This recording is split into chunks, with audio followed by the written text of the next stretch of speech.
Donc, moi, c'est Gabrielle de la Durante. Je suis directrice adjointe de l'auberge et directrice par intérim quand mon patron est pas là, parce qu'il vient de devenir papa.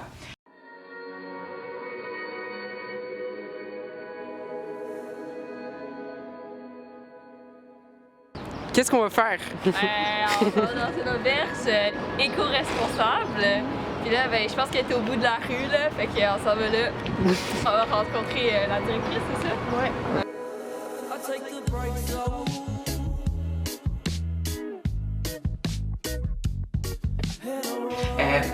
Je travaille ici depuis 14 ans. Oui, ça fait longtemps. J'ai commencé comme étudiante, en fait, quand j'étais à l'université. C'était mon job étudiante. Fait que je travaillais à la réception. Je fais plein de boulot. J'ai commencé à l'Auberge de Québec. Ouais. Après ça, je suis venue ici à l'Auberge de Montréal. Je fais des groupes, je fais des activités, je fais plein de choses. Puis un jour, on va faire de devenir directrice adjointe. Un jour, ça va faire 9 ans. On est un organisme à but non lucratif. Ouais. HI, c'est un OBNL. Donc, l'Auberge de Montréal, de Toronto et de Ottawa, donc ces 3 petites auberges-là, appartiennent à un OBNL qui s'appelle les Auberges du Saint-Laurent. HI, c'est Canada au complet. Canada au complet, mais formé de 3 régions. La région, nous, ici, Québec-Ontario, il y a l'Atlantique, puis il y a l'Ouest qu'on appelle Pacific Mountain. Une grosse équipe, on est presque 45 à travailler juste à l'auberge ici. Mais on en a 8 tout le temps qui sont temporaires, qui sont des voyageurs travailleurs. Donc, ils ont des PVT, le visa, le Working Holiday Visa, le programme vacances-travail. Donc, c'est des gens qui peuvent travailler ici, mais là, qui, en échange de quelques heures, vivent ici gratuitement. Okay. Puis qui restent environ 2 mois. Fait qu'on a toute une équipe de bénévoles, travailleurs. Okay. D'abord, on est un OBNL, mais on se veut de l'économie sociale. Ici, on a quand même un objectif économique qui est de louer des lits. On vend les lits. Toutefois, c'est pas une fin en soi de vendre les lits. Notre mission, c'est d'offrir quelque chose de différent aux jeunes, en particulier aux jeunes, pour mieux découvrir les peuples, les lieux et les cultures par l'entremise du voyage en auberge. Ça, c'est notre mission. Là. Tous les jours, on se lève, on veut leur faire vivre une expérience pour favoriser les rencontres. Oui, tu as des transactions financières, mais l'humain est à part entière. Exactement. Et là, ça va autant pour nos voyageurs, nos clients, ça va pour notre équipe en place. Le respect du voisinage, puis le respect de notre communauté, ça nous a, c'est important. On est membre de la table de concertation de Peter McGill. Ben là, j'ai encore changé de chapeau, là, mais je suis sur un conseil d'administration, c'est le CESIM, le Conseil d'économie sociale de l'île de Montréal. Donc, plein d'entreprises d'économie sociale qui se rencontrent pour favoriser l'économie sociale. Ce genre de contact-là, ça peut être un petit peu plus, je dirais, administratif, mais ça va aussi pour les voyageurs, dans les événements et les partenariats qu'on fait. Et nous, ça fait des années et des années qu'on fait la promotion de pique-nique électronique, de Igloo Fest, le FNC, des UTEC. On a des partenariats solides. Ce genre de partenariat-là, on ne veut pas, c'est que ça nous fait vivre ensemble, mais on les soutient aussi. Il y a une solidarité, finalement. Nous, ici, on raisonne toujours en faisant comme, est-ce que c'est bon pour notre voyageur? Est-ce que c'est bon pour notre équipe? Est-ce que c'est bon pour notre communauté? Ouais. Financièrement, c'est tout correct? Ouais. OK, on va le faire. Mais contrairement à se dire, ah non, ça rapporte pas, on n'y va pas.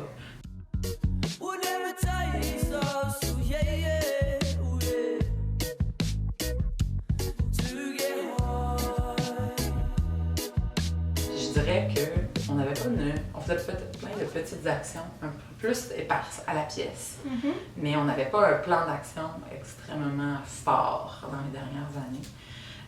C'est pas qu'on faisait rien, c'est qu'on n'était pas, il n'y avait pas comme un objectif, une grande poussée, quelque chose de super structuré. Au début de l'année dernière, vers février, on s'est engagé avec ce qui s'appelle Montréal durable. Ça, c'est dans la ville de Montréal.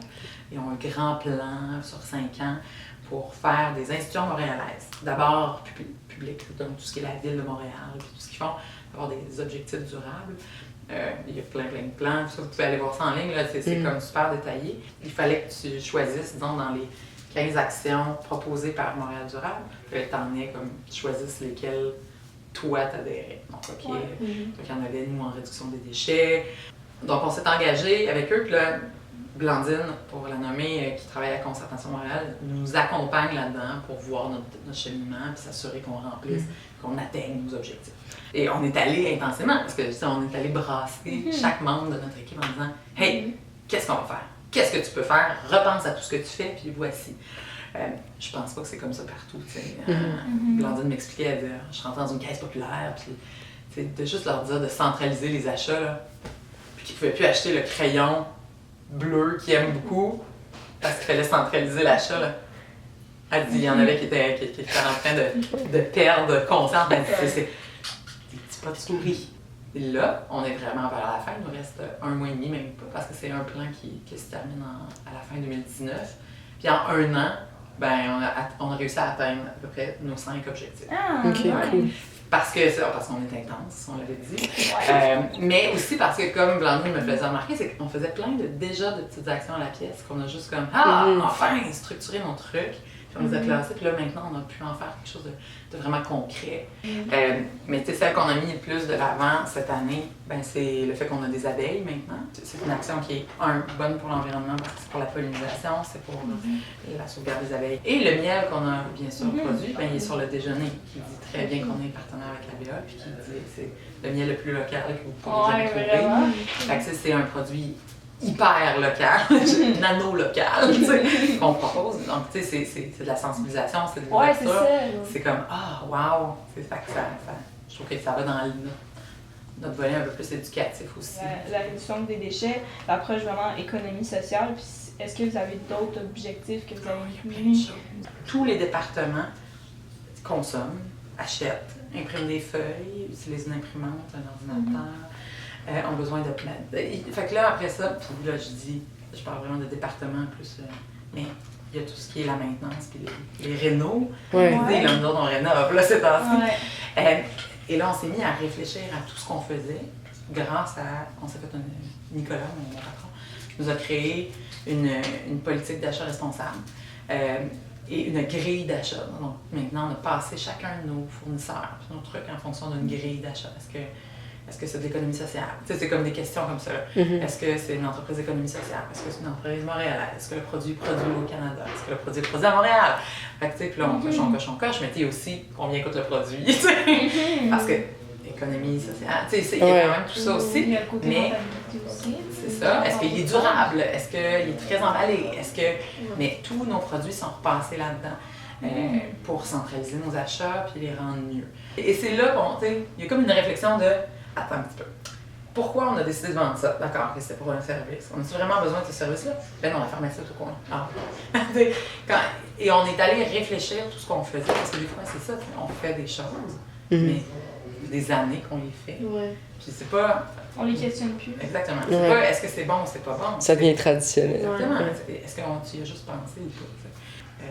Quand on rénove des chambres, il fait beaucoup de choses. On fait des choses nous-mêmes. Fait qu'on s'est mis à privilégier le bois quand on rénove. La réutilisation, ça, c'est une vieille table. Lui, on l'a acheté, d'accord, mais on a fait toutes nos tablettes. Ça, c'est une artiste locale. Puis, tu sais, en mettant ces règles-là, la grille, justement, faisait que tout le monde est passé, puis tout le monde a dû faire « ouais, OK ». Puis, tu sais, même les départements qu'on a fait, celui-là, ça va être plus dur. Ils ont vraiment fait comme, non, vous avez raison.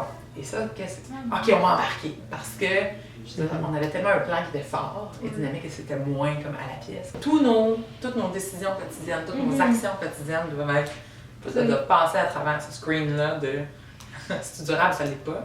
C'est-tu bon pour la communauté, c'est-tu bon pour nous. Puis ça rentre quand même dans votre budget, ça vous...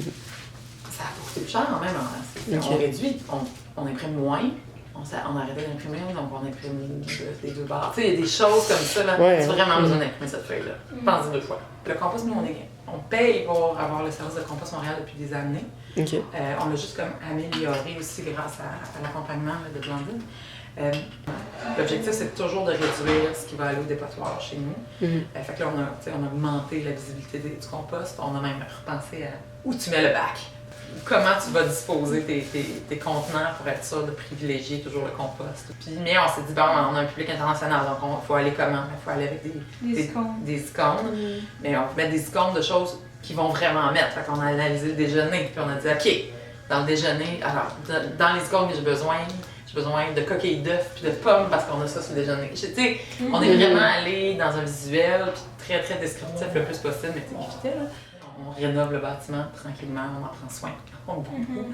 Ben, on limite nos déchets aussi, les déchets de réno, là, quand on a dit non, on veut que tout soit trié puis envoyé, qui viennent passer. Là, mais tous nos déchets de rénovation, toutes nos affaires sont envoyées au bon endroit. Mais tu sais, le principe que quand faire un changement, ça implique c'est une charge supplémentaire. C'est dur de convaincre. Quand c'est simple puis que tu vois, oui, hein, c'est comme ça que ça se fait. Ouais. Mais c'est ça, on les prend pas tous au même niveau, les voyageurs. Fait que, tu sais, moi, je leur dis, hey, le papier à main, ça peut aller là. Mais du moment que toute l'équipe est comme ça aussi, puis peut le dire de façon sympathique et gentille, ben, ça se fait bien, tu sais. Fait que, ouais. Le bistrot, il est ouvert le matin pour le déjeuner. C'est un buffet à volonté pour les voyageurs qui viennent déjeuner, là. Et c'est comme un grand buffet qu'on fait avec les classiques, là, pain, bagel, beurre blanc. On a retiré les viandes parce qu'on n'achète plus de viande. Voilà, pour le déjeuner. Avant, on avait des saucisses un matin. Puis ils nous écœuraient toute la gang. On en mangeait une, pourquoi on mange ça? Mais on voulait un déjeuner chaud. Puis là, maintenant, on fait comme non, ben, nous, on garde les œufs, mais on arrête la viande. C'est pas bon pour personne. Un, c'est pas bon pour la santé. Deux, c'est pas bon pour l'environnement. On arrête la viande. Fait que là, tu sais, on a fait des choix comme ça. On a du lait bio. On a essayé de. Récemment, ce matin, je le lisais, un commentaire qui était comme waouh, vous avez plein d'options véganes, c'est quand même fun. Tout n'est pas bio, parce que c'est des coûts aussi associés des fois, mais on essaie d'avoir des choses très très locales. On a du vrai sirop d'érable local, on a notre miel, puis il y a des choses cuisinées maison.